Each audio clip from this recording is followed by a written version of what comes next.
Today's edition of Mac Voices is sponsored by Drobo, a family of safe, expandable, yet simple-to-use storage arrays. Visit drobo.com/MacVoices and use the offer code VOICES100 for special pricing for Mac Voices viewers and listeners. And by Mac Voices Magazine, our free Flipboard magazine that brings you some of the best Mac, iPhone, and iPad productivity tips on the web. High in signal, low in noise, just like Mac Voices, Mac Voices Magazine includes information on how you can get more out of your Apple technology. Subscribe at macvoices.com/magazine or search for Mac Voices Magazine on Flipboard. Welcome to Mac Voices. This is the Talk of the Mac community, and I'm Chuck Joyner. Folks, this time around, we have a new book to talk about, we have a new project to talk about, and we have our friend Mr. Jeff Carlson to tell us all about both. Jeff, it's great to have you. Hi, thanks for having me on. Hey, it's always fun. It's always fun. And you've been keeping secrets from us, Jeff. I haven't been keeping secrets. I've just been quietly busy. How about that? Okay. All right. I'll buy that. So I'm going to introduce the title of the book, and then we'll talk about why we need to talk about something else first. But the title of this is Aurora HDR and Aurora HDR Professional, a Photoversity Guide. Now, first of all, we just had Kevin LaRue from Macphun on to show us a little bit of Aurora HDR and Aurora HDR Pro. Mm-hmm. And now you've written a guide for it, and we'll get to that in a second. But what's this Photoversity stuff? So Photoversity, it's actually a domain that I bought years ago. I thought it would be a cool name for something, and never used it for the original ideas that I had, which are probably best because they weren't very good ideas at the time. But, in the heyday, it's like, hey, I've got an idea for a domain name. Well, get the name. And so, but like I've always had it. I've kept renewing it. And when this project came up, it really seemed like a good fit. So Photoversity is basically, a shingle that I can put out there as my own self-publishing efforts. It's kind of a photography university, and for right now, this book is kind of the inauguration of the Photoversity site, Photoversity Empire. Who knows? Empire, I like that. Jeff Carlson, Empire Builder. No, I think it makes perfect sense. I also think it's such an interesting time now because we're seeing so many people writing and producing things for established outlets, but also, as you said, hanging out their own shingle for projects that might have even a more niche audience, but that they want to do or they're excited about. So I think it's fantastic. I really do. Absolutely. I mean, I've been a full-time freelancer for years, and part of freelancing is finding opportunities, making opportunities, et cetera. And right now, there are just so many different ways that you can put something together, regardless of whether you have like a big publisher behind you or a small publisher, or, if it's just a crazy idea that you have to write an ebook over the course of 2 weeks, like I did. Literally, I was amazed because you hear the podcast ads and things like that about how easy it is to make a website and how easy it is to do this and that, and it turns out that it's actually true, which is a little bit surprising. I literally had a site set up and I had it hooked into credit card processing in like a half an hour, and that built the bones of it. To then, work on projects, but just, that sense of being able to, I can come up with a project and I can sell it easily, and I don't have to, spend 2 weeks architecting something to, do credit card processing. I'm not a credit card processor. I'm not a programmer. I'm a guy that wants to do cool creative projects and, get them out in the world. So, a lot of this really was also that sense of that there are so many pieces out there that can come together to create a project. Why not just do it? Because, a lot of the impediment I think people feel is that, oh, well, I don't have a book publishing contract. I don't have an agent. I don't, all these things. And now more than, literally any time in the recent past, you can just go and you can make something, you can put it out there and see what happens. So it's really exciting from that front. To do the flip side of it, the fact that it's you, and we've had plenty of people on here that have started their own identities, if you will, and it's not just Joe Smith's Guide to Photography. It's the opportunity for you to get your work seen through and establish your credibility through, I guess, pre-existing channels or credible channels. But then again, you have the opportunity to do a fun project like this, or fun for you, that maybe would be hard to sell to a major publisher, or for that matter, even a minor publisher. But you can put it together, and then you have the distribution channel all set up that, all you have to do is get a little publicity. And so that's what we're here to do. And I'm I'm thrilled to have you on here to, I guess it's one of the first discussions of Photoversity that has been out there, if not the first. So it's the first, yeah. It's great, great. In this case especially, this project was a really good example of the advantage of doing something like this is it had to happen quickly, and we'll get into the reason for that in a minute. But I've worked with big publishers. I've worked with medium-sized publishers, and with all of them, unless there's just Adobe announces something giant that they're going to come down the pike in a month, and that's like the big red alarm type of project. You have to get on a publisher schedule, and in most cases, that's fine. That's great. Like with Take Control, we plotted out my second edition of the Take Control of Your Digital Photos on a MacBook. We sort of had that on the schedule for several months before I actually finished it and released it last month. And right now I'm working on the update to my Apple Watch book.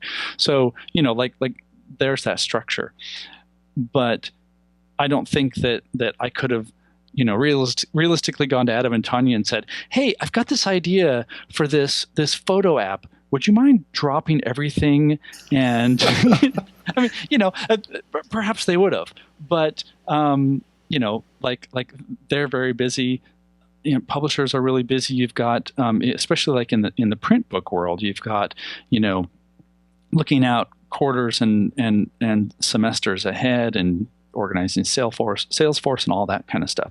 So with this, this type of a project where it's like, okay, this is something that I know how to do. I can do it quickly. I can get it out there. And really the only friction is, having a way to sell it, which was easily solved. After that, the only friction was really sleep. And I bypassed that. Yeah, don't we all? This was a very wide awake, caffeine fueled adventure. I will say that for sure. Okay, so I want to go just a little bit into the weeds here, because I think it does impact how folks will look at the book and address the book. What formats are you publishing this, or what tools did you choose to use, and what formats are you making it available in? Right now it's PDF only, and I did that only because of the timeline. That was the easiest way. I designed a layout in InDesign and wrote directly in InDesign and produced it there. I'm sure we've talked about this in the past, but I'm sort of odd in the sense of I'm an author who packages all of his books, so I'm always working in InDesign. There've probably only been 2 or 3 times when I've written the manuscript and then handed it off to a publisher to have them do the layout and such. And so I'm already comfortable doing that. So it was easy for me to I have a background in design, long ago, but I've got all the foundation still there so that I could design a layout. I could make an InDesign file that flowed well and all that good stuff. So right now it's just as a PDF. I will probably make it available as an EPUB and a Mobi for Kindle. With the next revision, because those are things that you can get out of InDesign. It's just this was strike while the iron is hot, kind of what will be the easiest way to get it out there. Got it. And that means you can put it on iPads, put it on an iPhone, put it on your Mac, obviously, cross-platform over into the PC side. And there are ways to get a PDF onto a Kindle without a lot of trouble if you absolutely need to. So exactly. Yeah. And in fact, someone who literally just bought my book like a couple of hours ago sent me an email saying, how do I get this into my Kindle app? Because she had purchased it on, I think, using her iPad or her iPhone, the file opened up in Safari, and she's like, "Now what do I do with it?" And so I was able to walk her through, going to the share menu and doing open in the Kindle app, and it got it over there. So yeah. So with all that, congratulations on Photoversity. This is the first, I hope, of many, many books and a lot more education. Thank you. Yeah, I'm hoping to do. It's one of those things like I have lots of things in my head for it, but it's a big enough umbrella that I can do a project like this. I can do videos. I can do all sorts of other things that I probably shouldn't announce, because then I'll actually have to do them right away because I've announced them. Best to announce things when they're done.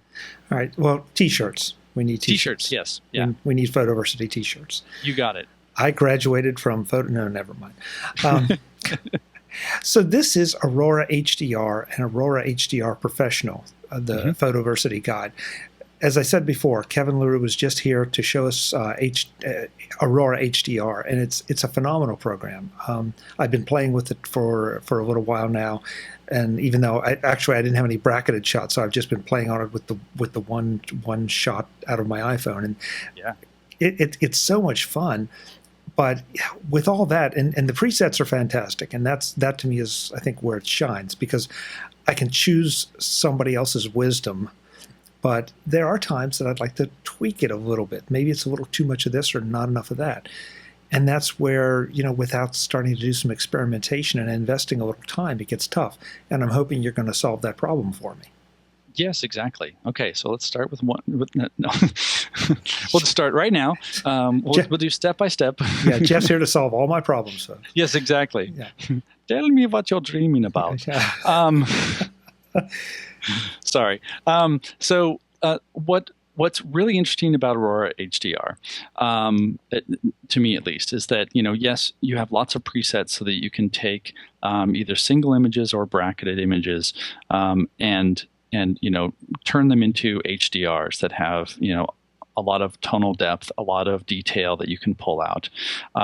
You can go super crazy artistic with the presets. There's lots of realistic presets. But I think the thing that really made me look at it and say, wow, this could be a good product to build a book around, is the fact that it's actually a really deep program once you get past the presets. You have a lot of controls, and it's not just like, here's how to make the HDR effect more extreme or less extreme. Like, that's there, but you have all sorts of tonal controls. You have controls over like how much glow appears, how much denoising is happening when you're combining shots and you end up getting digital noise. Lots of color controls, like lots of things that I think some people who they want that look and they want to be able to have some control over it could easily go, oh geez, this is too much. And so my book really digs into that. Okay, like what do these controls do? How can you take this image and not turn it into a big garish cartoon super saturated HDR, which if you remember, like the original HDRs, when the technique first started to appear, a lot of it was like that. I mean, everything was just hyper sharpened and hyper realistic, and it was really interesting from an artistic standpoint. But I think a lot of people were like, well, that's not really what it looked like. And since then, there have been a lot of techniques that have been developed in order to take realistic scenes, like let's say you want to do the interior of a house, or you're catching a sunset that has a wide variation. You've got like a really bright sky and then really dark foreground, and being able to get detail out of that so that it doesn't look like it was processed by HDR. And so there have been lots of different ways to do it. Lightroom recently introduced a built-in HDR tool. Before that, you had to like sort of send things off and process it through Photoshop. And there were a lot of different things that involved a lot of different steps. And so what's great about Aurora HDR is that like it's all right there. And you can use it as a plugin from Lightroom or just use it as a standalone thing, but you get that control. You get that really fine level of and like for example, there's a detail pane, and in most programs it's like make more detail or make it more sharpened or make it less.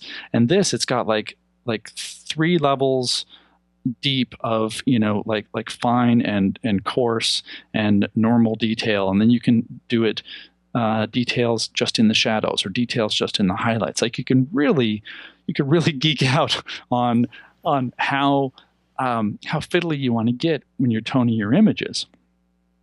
And so that's kind of like the first big step of what's interesting about it. And then jump in if I'm talking too much. But no, go. But just to follow up on that, I think that is one of the powers of this, that you can kind of go as superficial is not the right word, but the high level, or you can dig as deep as you want.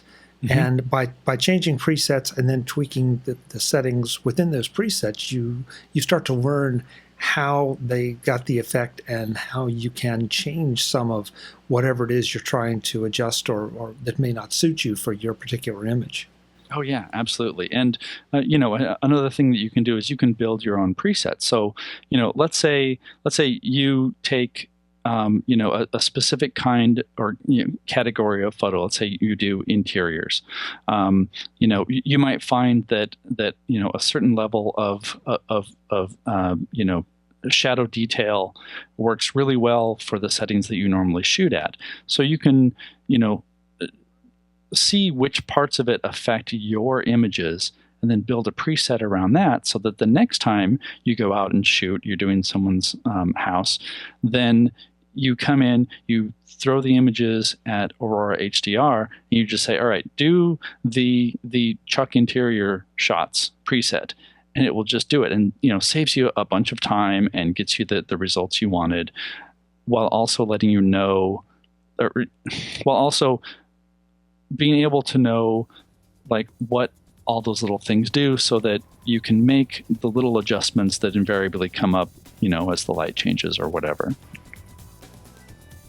Today's edition of MacVoices is sponsored by Drobo, a family of safe, expandable, yet simple to use storage arrays. Drobos are designed to protect your important data forever. Visit drobo.com/MacVoices for a special offer for MacVoices viewers and listeners. Drobo is back as a sponsor of MacVoices, and it's perfect timing. The Drobo team are longtime members of the MacVoices family, and I'm a longtime fan of theirs. Drobo is built on a few simple but important principles. First, digital data is central to our lives, and that's never been more true than now. Second, that Drobo's job was to keep that data safe. Hard drive failure is a key risk in this scenario.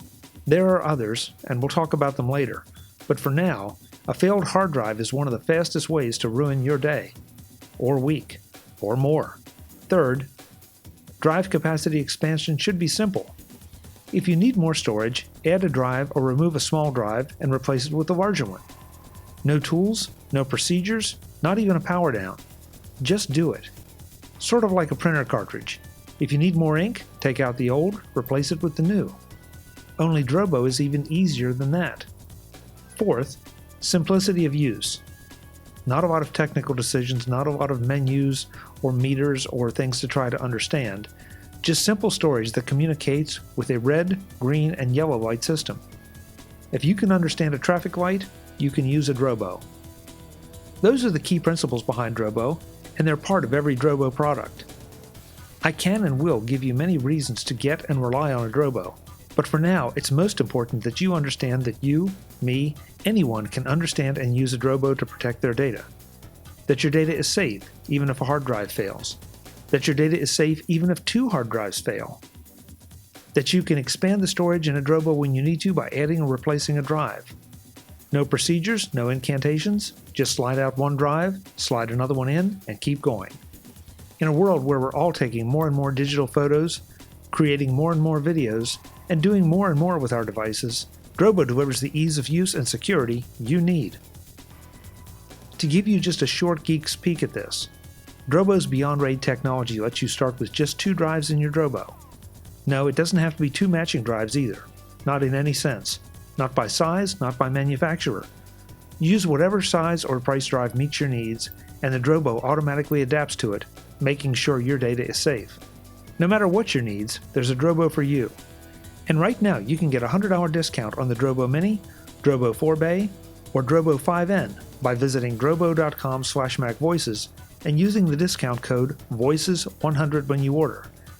That's VOICES100 for $100 off a Drobo Mini, Drobo 4Bay, or Drobo 5N. Drobo is my choice for safe, expandable storage, and it should be yours too. Check it out now, and thanks to Drobo for their support of MacVoices.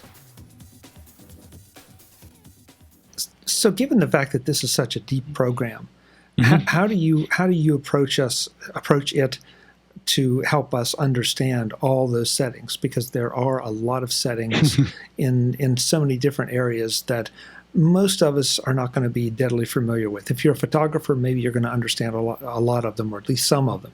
But for us mere mortals, we look at them and say, wow, my best thing is, okay, what does this do? And, crank it the whole way up. Oh, that's what that does. Okay. But sometimes the differences between those tools are kind of hard to appreciate if you're only experimenting with them on one image. Exactly. Yeah. So my approach in the book is there's an entire chapter just about working with these tools, and it explains what they do, what they are capable of when you would want to use it. There's lots of examples of like I said, like adding glow or working with HDR denoise so that you don't go too far and turn your image into an oil painting.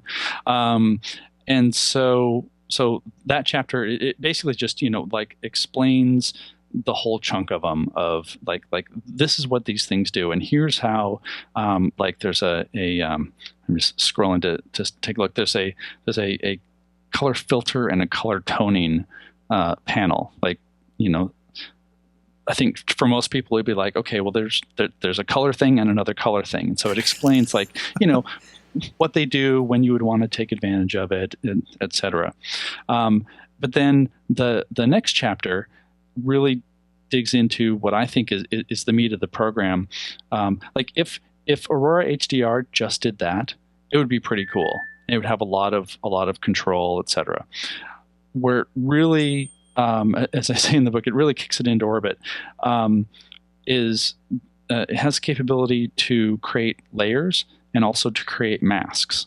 And so in that chapter, I take more of a step-by-step, okay, here's this image, and we're going to take this image from the 3 brackets source, and we're going to, tone it, and then apply presets.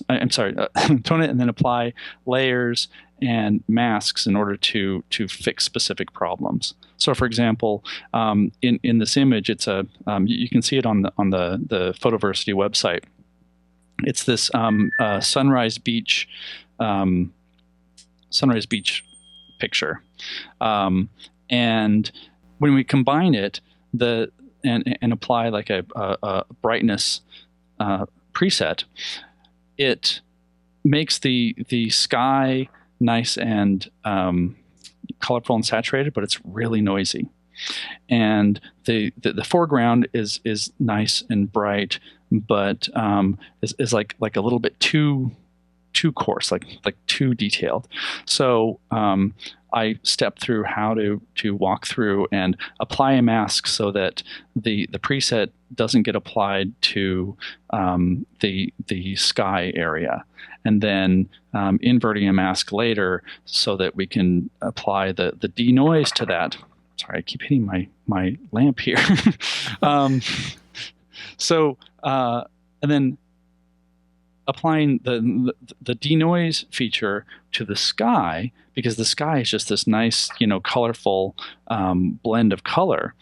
And if we were to do denoise to the whole thing, we would lose a lot of detail in the foreground. So being able to just target those specific areas and do it as here's how we do this, and then the next step and the next step, and gives you an example of a realistic way to apply these things.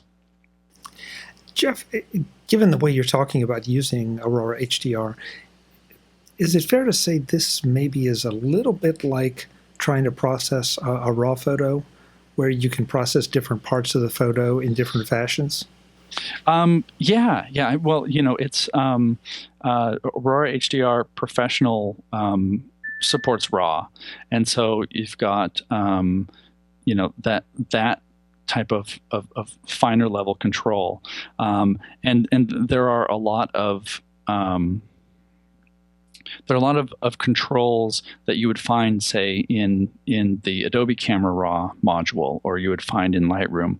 So, for example, if you want to create a graduated blend, you can do that so that let's say you just want the sky to be more saturated, but you don't want to saturate the entire image. So you figure like the top section would be more saturated, and as you go down further, the effect basically goes away because it's being applied as a graduated mask. So it gives you all that kind of control. This program shares some of the philosophy and some of the benefits of some of the other Macphun software that I've played with. You feel like you're adjusting sliders as opposed to trying to go in and do masks and layers and things that a lot of us, we've all probably played around with them, some with more success than others, but it's also not the kind of thing that you do every day. At least a lot of us don't. Right. And so here you load something up, you learn a little bit about it, and then you can tweak the adjustments. And because you can tweak them, you can turn it up, and if you don't like it, you turn it back down, as opposed to trying to figure out ways to undo what you just did, or just change it just a little bit. Mm-hmm. Yeah. Well, and also like having layers, there are a lot of complicated things you can do with layers, but one of the things that I like about it is, one quick thing to back up on: when you combine your brackets, Aurora HDR makes an HDR image there, and in a lot of cases, like that's great. Like right there is something you could easily export and use. It makes a really good first step. And then, let's say you want to apply, a filter or two filters. What you can do with layers is you can set the opacity of a layer so that you get like a little bit of the effect without the whole full-blown thing. Because when you set a preset, it's actually hitting a whole bunch of different settings and a whole bunch of different sliders. So instead, like let's say I want to do a realistic bright preset, but it's way too much for me. So instead of applying that to the image, I would create a new layer, apply it to the layer, and then set the layer to maybe 10% opacity. So you get a little bit of that boost without going full bore, 100% brightness and color and all of that. And like just changing the opacity gives you a lot of control, and then you don't have to dig into all those other things. And then if you then decide, oh, but you know what, it's the shadows that really need work, then you can go in and manipulate that too. So it's like the thing that impressed me about it was really it's very friendly in terms of here's how to make your image better. And then also, oh, well, do you know something about these settings and these colors? Well, here, let's give you this amazing menu of things that you can do to really, really make your image pop in some way. I think you just answered the question, but that is something I wanted to, well, it's something I wanted to ask you. Why choose Aurora HDR to do this project with, and especially to help it kick off Photoversity? Just the fact that you just love the software? Yeah. Okay. No. Why choose Aurora HDR? The thing that I like about it is it's a dedicated tool for doing this kind of thing. You're not going to do HDR to every image, but for example, like when I've gone out and done landscape shooting, like I've always made brackets more out of duty, because I want to I want to make sure that while this sunset's happening, I'm getting the full tonal range, and I have a ton of photos that I've never processed because like maybe I'll do 20 different bracketed shots of something, and then maybe I'll end up having time to work on one after I've organized everything, and and so what's great about this is, and what was actually fun working on this is just being able to go back and like throw these brackets at the program, or even a few images, single images, or maybe just 2 images that one dark, one light, and see what it would do with them, and then build from there. And it's also fast, so I never felt like it's like, oh, I gotta like throw some more images at it and wait for it to chew on it. Like even on an older MacBook Pro, like the one I'm running it on right now, it works really fast. So you have that focus of I'm here to make HDRs, and then I can tweak it and give it the look I want, and then depending on what else needs to be done, maybe I will then pull that back into Lightroom or Photoshop to do spot removal, for example, or something like that. Did that answer the question? Yeah. Oh yeah. Okay. Yeah, and I'm a little embarrassed because we're how many minutes into this interview, and I just realized that we've completely gone geek speak. Give us a quick explanation of what HDR is before people shut this off completely. Oh yes, of course. My fault. We'll just cut and paste it. So HDR is stands for high dynamic range, and the idea is your eyes can see better than your camera sensor. So when you look at a scene, let's say you have a bright sky and a dark foreground, your eyes can pick out details in that dark foreground. You can see, who's actually standing there. A camera doesn't always do that. A camera will sort of try to get the best that it can, even really good sensors, but it has to make some trade-offs.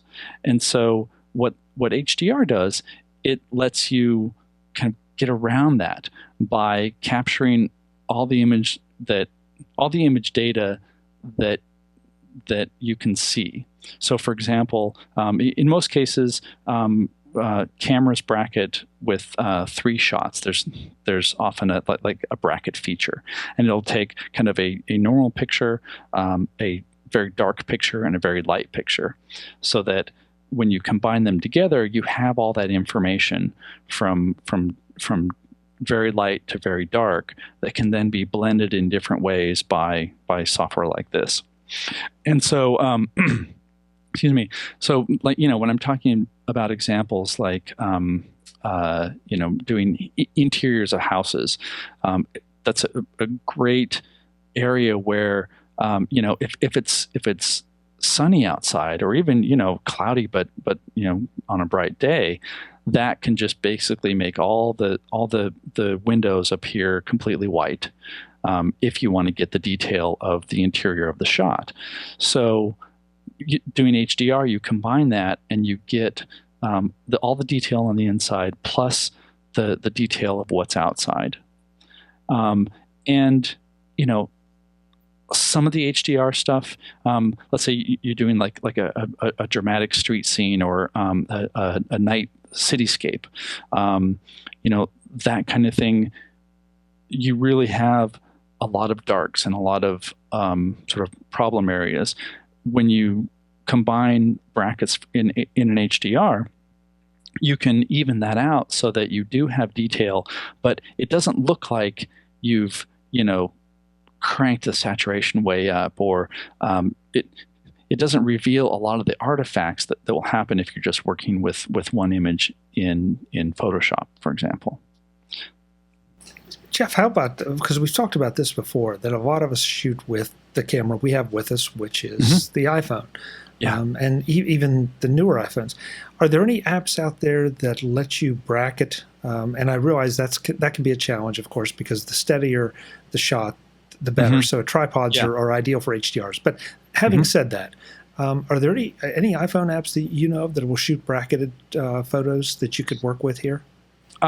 Offhand, I don't know. That's an excellent question. I know that there's a program called Manual, and there are others that will let you do this, that will let you manually set that. So you could say, shoot at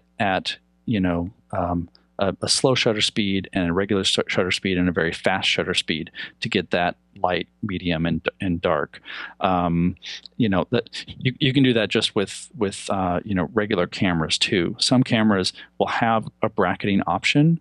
Like for example, my Fuji X-T1. There's a little bracket mode, and you push once and it just goes and it takes those pictures. But it'll only do it with one exposure compensation value between shots, and so sometimes there's not as much of a spread between the darkest and the lightest to get a really good result. So you would like manually shoot, you change your exposure value knob and do it maybe like -2 or +2. So you could definitely do it manually using an iPhone app. There must be something, just because there's so much out there, and it's probably also good to point out that this is different from the HDR that's in like the Photos app. I'm sorry, the Camera app. There is an HDR feature there, and that's basically the iPhone is doing all this work for you in the phone. So it's actually taking those 3 shots and merging them. And what you end up with is the finished merged picture, and then you can also have a copy of the original unedited shot. But you can't go in and mix it up and edit it in the same way here. Okay. And that's pretty much a one and done kind of thing here. You're taking them in and you're playing with it, all the settings yourself, so you can get that surrealistic look if that's what you want, or you can tone it down to something a lot more realistic that just enhances rather than overpowers the photo. Yeah. But and you could even do the manual exposure compensation on an iPhone, where you tap to set a focus point, and you can slide your finger up and down to make the exposure brighter or darker. Just take 3 manual shots at different levels there. What's another nice thing about Aurora HDR, when you're loading these brackets, it has an option to align them. So and so far in the things that I've thrown at it, I've thrown handheld shots, and they've aligned really well. So even if you're not set up with a tripod or whatever, as long as it's pretty close, it does a good job of overlaying those in the right way so that they're all aligned. So there's a challenge, folks. If you're a developer, we want an iPhone app that will let us shoot brackets. And if you know of an iPhone app that shoots brackets, please let us know, because then you'll gain notoriety on the Photoversity site. I'm volunteering your site, Jeff. Sorry. Sure. Yeah. No problem. Yeah. Okay, so let's see. One other thing I wanted to ask, because I don't know if this really applies to what you're talking about here. Are there sample files that you can download for this book, or are you pretty much suggesting people just work with what they have so they can see their own results? Right now, work with what you have to see what your own results are. And again, that's strictly because I put this together quickly. So they announced the software on November 9th. I got a heads up from the Macphun people like a couple days before that this was coming, and they were able to get me a beta of the software, and they shipped it on the 19th. So I did all of this, building the site, coming up with the layout, writing the book in 10 days. So it's a very thrilling adventure, but there were definitely things that I had to streamline and be like, okay, sample files, not for this release, Makes sense. Yeah. Okay, so how about if we get down to the nitty-gritty part? Nitty-gritty, all right. How long is the book? How much does it cost? How do you go about getting it? So it's 53 pages, PDF, and of course everything's full color, which I think it's funny to have to say that, because in the past you'd be like, oh, the book is in full color, but it's an ebook, so there's just that part of me that's like, hey, these are full color. I'm not skimping out on the color printing on this electronic book. So it's 53 pages. It normally costs $12. Right now it's on sale for $8, just because of the launch of the app and the site and everything. And you can buy it at photoversity.com. So it's PHOTOVERSITY.com. Great. Congratulations on the new site. Congratulations on undertaking this kind of project, especially starting almost from scratch, and 10 days later you have the site, you have the book, you have a little bit of everything except sleep. Yes. So, yes. That just, folks, it just goes to show you the tools we tell you about here, they really do work. And it really can be done. If you want to do it, you can do it. Mm-hmm. Jeff Carlson, living proof. Absolutely. And look, I haven't collapsed or anything. I'm still sitting. Yeah.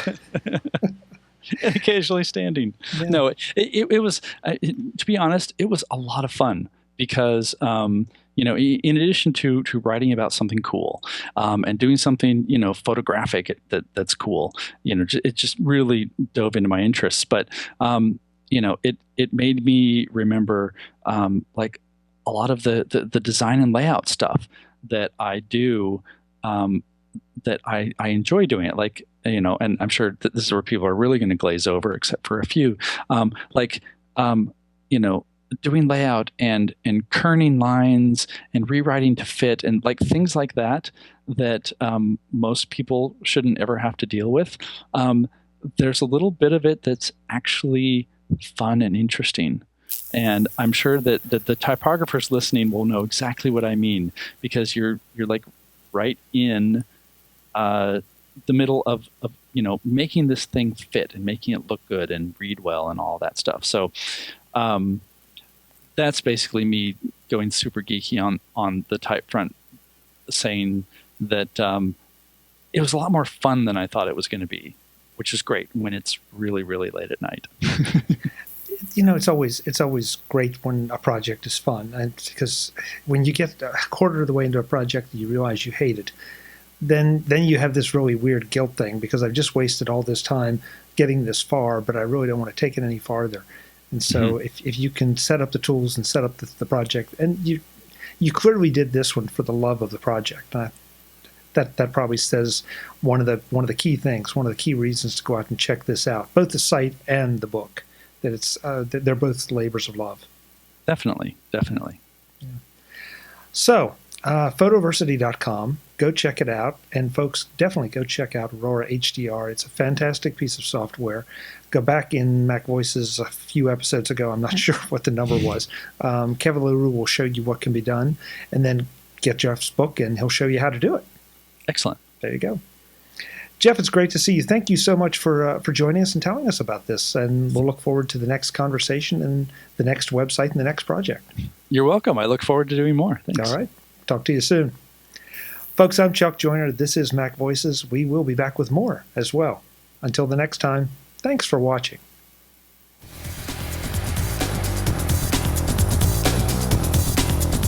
Visit MacVoices.com for links, show notes, to subscribe, to connect with Chuck on Twitter, Google+, YouTube, Facebook, LinkedIn, and the MacVoices blog.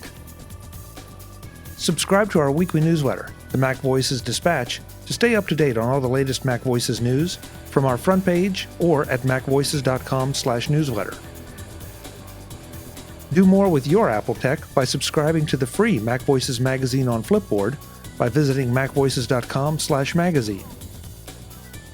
Advertising and sponsorships handled by Backbeat Media at backbeatmedia.com. Bandwidth provided by CacheFly at cachefly.com.